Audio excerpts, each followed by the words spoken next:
एक गाइस, तो चलिए आज मैं आपको किसी के हृदय के पास सही सुना आपने, किसी के दिल के करीब, किसके, हमारे कृष्ण कन्हैया के। हम जो है अभी पुरी के रास्ते में और हमारी ट्रेन थोड़ी सी लेट है, तो देखते हैं हम पुरी कब तक पहुंचते हैं। शायद 12 या 1 बजे तक। फिर आपसे मिलती हूँ पुरी में। तो सीधा ट्रेन पकड़ के हम पहुंच गए पुरी, और आखिरकार मेरा पुरी आने का सपना भी पूरा हुआ। चेहरे पे खुशी देख रहे हो, बस चेहरा मत देखो। तो चाय पीने के बाद हम जब तक सारे लोग चेक इन कर रहे थे, तो तक मैं यहाँ पे बैठ के वीडियो शूट कर रही थी। आप लोगों को भी तो दिखाना था ना, वो अकेले अकेले घूम के मुझे कैसे मज़ा आ सकता है। तो जो लोग मेरे साथ नहीं आए, ये वीडियो उनके लिए है। देखो तुम लोगों के लिए कितनी मेहनत कर रही हूँ मैं। बस थैंक यू बोलने की जरूरत नहीं। चेक इन के बाद हम पहुँच गए अपने रूम, और ये है किचन और ये रूम है, एंड सामने जो है बालकनी है। बालकनी से मैं आपको व्यू दिखाती हूँ। ये बालकनी एरिया है।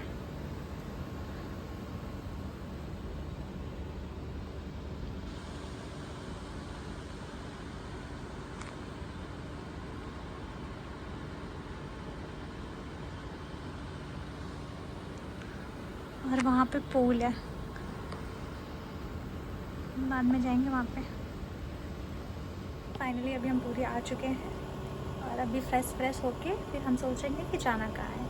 मंदिर के दर्शन हम कल सुबह मॉर्निंग में करेंगे। सोच रही हूँ कुछ खा लेती हूँ, उसके बाद नहाया जाएगा, फिर चला जाएगा मंदिर, क्योंकि दोपहर का टाइम हो चुका था और हमें काफ़ी भूख लगी थी। तो खाने के बाद हम निकल गए मंदिर में। दर्शन नहीं करना था हमें अभी, बस जो झंडा चेंज होता है हमें वो देखना था। जिसके लिए हम आए थे वो भी हमने देख लिया। आपको तो पता ही होगा कि यहाँ का झंडा जो है वो हर रोज़ बदला जाता है, और ये जो है हवा के उल्टे डायरेक्शन में लहराता है।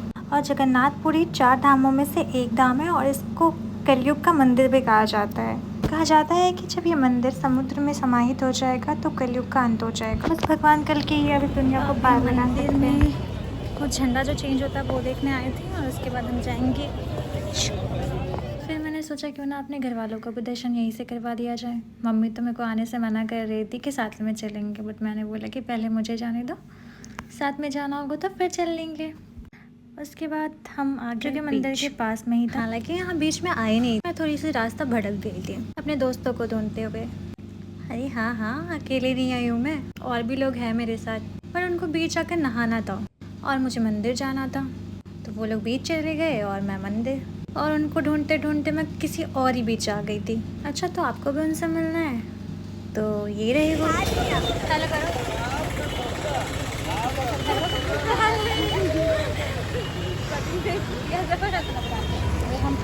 अच्छा था, बट समुद्र बोल के डर लग रहा था ना। वो लोग एक्चुअली नहाने गई थी और मैं आ गई थी मंदिर। नहाने के बाद फिर हम लोग खाने आ गए।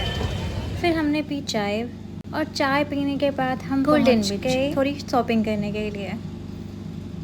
लड़कियां भाई लड़कियां, इसको कैसे भूल सकते हैं। खाना पैक करवा के हम रूम ही पहुंच गए और वहाँ पे गाना सुनते हुए अपने खाने को एंजॉय किया।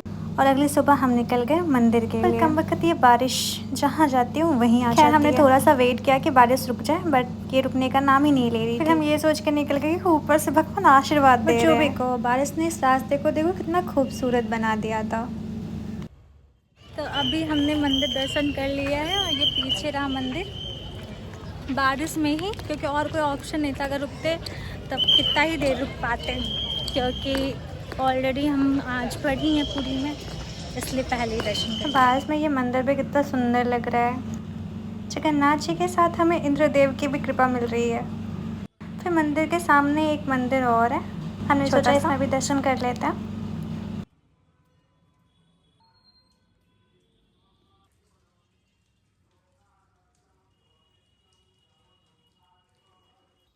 कहते हैं किसी भी चीज़ का नशा बेकार ही होता है, बट चाय लहर की आवाज़ मुझे अपनी तरफ खींच रही थी, और नारियल पानी के साथ मुझे। तो कपड़े तो हम लेके आए नहीं थे, मंदिर से डायरेक्ट बीच देखे, पानी देखा तो मन कर गया, फिर उतर के पानी में इसी हालत में। अब इसी हालत में हम जा रहे हैं होटल। फिर वहाँ हम हमेशा कचरा करते तो कचरा ही है। और अभी बनाने वाले हैं हम मैगी। पानी गरम करने के लिए चढ़ा दिया है, अब मैगी बनेगी। फिर बनेगी इसकी चाय। वैसे तो हम चाय पी कर आए थे, पर मैगी खाने के बाद वापस से चाय पी लेंगे। बीच पे नहाने की वजह से मेरी शक्ल का जो हालत है, क्या देख रहे हो क्या हुआ है। हाँ, आँखों का तो छोड़ो ही, क्योंकि सोई खुद को कवर करने के लिए बोलना पड़ता है यार। रेत चला गया है। एक बार मंदिर जाने से पहले नहाई थी, फिर आने के बाद भी नहाना पड़ा, क्योंकि समुद्र की वजह से देखो नहाने के लिए तो नहा ले, बट ये देखो, बट जो भी बोलो मज़ा है, एक बार वापस जाया जाएगा। हमारी मैगी बन गई है।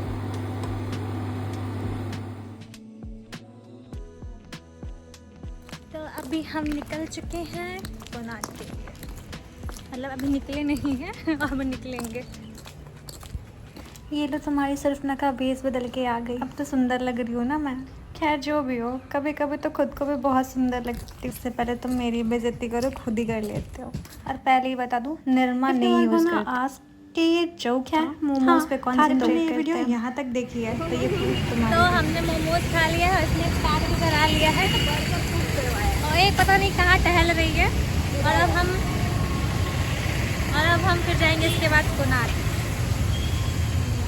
ये आइसक्रीम लेने गई थी चंदन टीका लगा कर, और फिर हम निकल गए कोणार्क के लिए। अभी हम लोग कोणार्क आए हैं, और आप देख सकते हैं कि हमारे मेकअप का, हम लोग जहाँ जाते बारिश होता है। दार्जिलिंग में बारिश हो रहा था, अब यहाँ पे भी बारिश हो रहा है। हमारे किस्मत में बारिश है, लेकिन सही लग रहा है, इतना मतलब बेकार एक्सपीरियंस नहीं है, मज़ा तो आ ही रहा है। क्या मज़ा तो आ रहा है, भीगते बहुत मज़ा आ रहा है, घूमने में अच्छे भी मज़ा आता है, लेकिन मौसम सही था। सन टेम्पल में एंटर करते ही पहले आपको म्यूज़ियम मिलेगा, जिसमें आपको टिकट लेनी पड़ेगी। पर कॉस्ट जो है वो 50 रुपीज़ आती है। और उसके बाद अगर आपको सन टेम्पल में जाना है तो उसके लिए आपको वापस से टिकट लेनी पड़ेगी। इस मंदिर का निर्माण इस प्रकार से किया गया था कि सूर्य की पहली किरण जो है गर्भ द्वार में पड़ती थी। इसके शिखर पे एक चुंबकीय पत्थर था, जिससे कई समुद्री जहाज अक्सर भटक जाया करती थी, और इसमें लगे पहिए जो है हमें समय को दर्शाते हैं। खैर अभी इस मंदिर में कोई भी मूर्ति स्थापित नहीं है। ये मंदिर प्राकृतिक आपदाओं और विदेशी आक्रमणों की वजह से अब उतनी सही कंडीशन में नहीं, और ना ही यहाँ पे अब वो चुंबकीय पत्थर है। वो चुंबकीय पत्थर किसने हटाया, इस बात का तो अभी कोई प्रमाण नहीं है। और म्यूज़ियम के अंदर आपको इसकी स्टोरी भी दिखाई जाती है।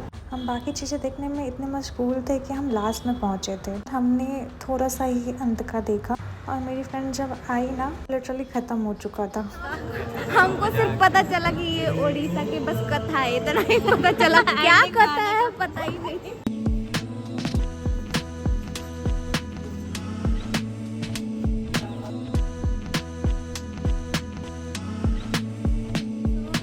सन टेम्पल, और जैसा आप देख रहे हो कि यहाँ के ऊपर जाना मना है, शायद में भी गिर जाए, इसकी वजह से वहाँ पे ऑलरेडी देखो कि आप गार्ड कराए, ऊपर कोई भी अलाउड नहीं, कोई पर्सन अलाउड नहीं है। तो मैंने देखा ही नहीं था, वहाँ के आगे आप नहीं जा सकते हो। तो ये रहा हमारा सन टेम्पल का एक्सपीरियंस, और ये रहा इसका पूरा भी। बारिश अब ना थोड़ी थोड़ी से रुक गई है, वरना हम तो पूरे गीले हो ही चुके थे। तो अभी शायद हम जहाँ जाए, क्योंकि अभी कुछ फिक्स नहीं है, तो देखते हैं हम जहाँ जाते हैं। फिर आप सूर्य मंदिर से हम निकल गए चिल्का लेक के लिए, बट हम काफ़ी लेट हो गए थे। आप चाहे तो 5 बजे से पहले जाना, कुछ ऐसा सीन मिलेगा आपको। तो अभी सुबह के कितने बज रहे हैं, 8 बज रहे हैं। किन्हीं लोगों की वजह से मुझे लेट हो गया, कुछ लोग उठते नहीं रहते हैं। तो अभी हम जा रहे हैं, बीच सोचा था कि नहाएंगे वहाँ पे, लेकिन हम उठे ही इतना लेट है कि पता नहीं, हमारी ट्रेन भी है यहाँ से 11 बजे भुवनेश्वर की।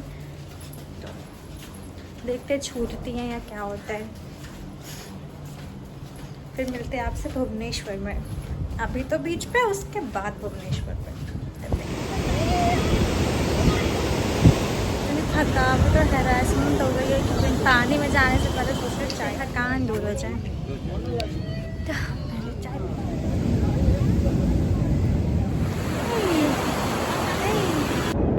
तो नहाने के प्लान में तो नहीं थी, लेकिन पानी देख के अरे बस बाल के लिए नहीं करे, नहीं वापस से नहाना पड़ता, धोना पड़ता बाल को, और हम लेट भी हो जाते। तो अभी हम बस रूम जा रहे हैं, फिर नहा वहाँ पर भुवनेश्वर में। इस वजह से मैं आप लोगों को कुछ दिखाना चाह रही थी, जब से मैं यहाँ आई थी ना, तब से मैं कुछ दिखाना चाह रही थी। बट मैंने सोचा था कि रात को दिखाऊंगी, रात को इतनी थक गई थी ना कि दिखाया नहीं। तो मैं आपको कुछ दिखाती हूँ, और वो है हम वहाँ से आए हैं, वहाँ से। और अभी इसको देखना, देखा इसको देखिए, कुछ याद आ रहा है? कितना दूर है, जिसका कोई अंत ही नहीं है। और रात में एकदम हॉरर वाइब आती है उससे। मतलब रात को कोई आए और गलती से एक छोटी सी आवाज़ आ जाए, तब तो भाई इसके लिए निकल देने पड़ जाएंगे। लेकिन मस्त थ्रिल चाहिए तो आओ। जैसा कि आप लोग को पता है, मैं जस्ट अभी आई हूँ, अभी आई हूँ। और उस टाइम तक तो इतना धूप निकल गया था एकदम से बीच पे। अब देखो एकदम से कितनी बारिश हो रही है।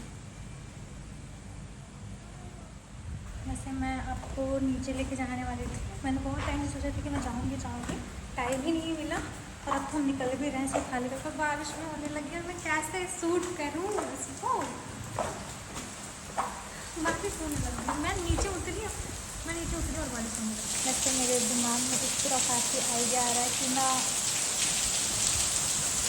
वैसे गाइस जब बारिश हो रही है तो मेरे दिमाग में इतना काफ़ी आइडिया आ रहा है कि मैं बारिश बना दूँगा। क्या बोलते हैं?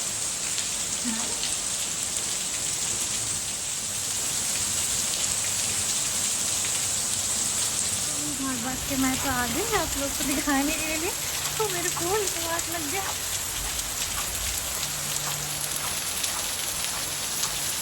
ठीक है, जब और लोग वॉशरूम में नहा रहे थे तब तक मैं सोचा ना।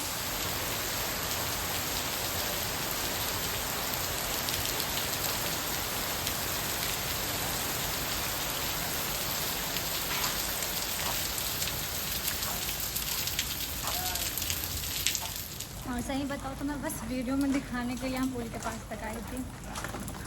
बारिश ख़त्म भी हो गई चक्कर में, वीडियो के चक्कर में। इसलिए किसी ने कहा लिव इन द मोमेंट। बारिश खत्म हो, भगवान एक राउंड और, एक बार और बारिश करवा दो भगवान जी, नहीं सुनेंगे। फ़ोन गीला हुआ है ना मेरा वीडियो के चक्कर में। फ़ोन जो गीला हुआ है उसकी वजह से वो चार्ज ही नहीं ले रहा। अब तो इसको सुखाना पड़ेगा, पता नहीं क्या करना पड़ेगा। अरे अभी हम तैयार हो चुके हैं और ट्रेन तो हमारी छूट चुकी है, तो बस से जाते हैं। और इसमें बैटरी नहीं है, पता नहीं कैसे रिकॉर्ड करूँगी। जितना कर पाऊँगी इतना ही करूँगी कि 25% है। और जब ये चार्ज हो जाएगा, होपफुली कि हो ही जाए, तो फिर कुछ और देखेंगे। अभी इस ब्लॉग को यहीं ख़त्म करती हूँ और मिलती हूँ आपसे भुवनेश्वर में। तब तक के लिए बाय बाय।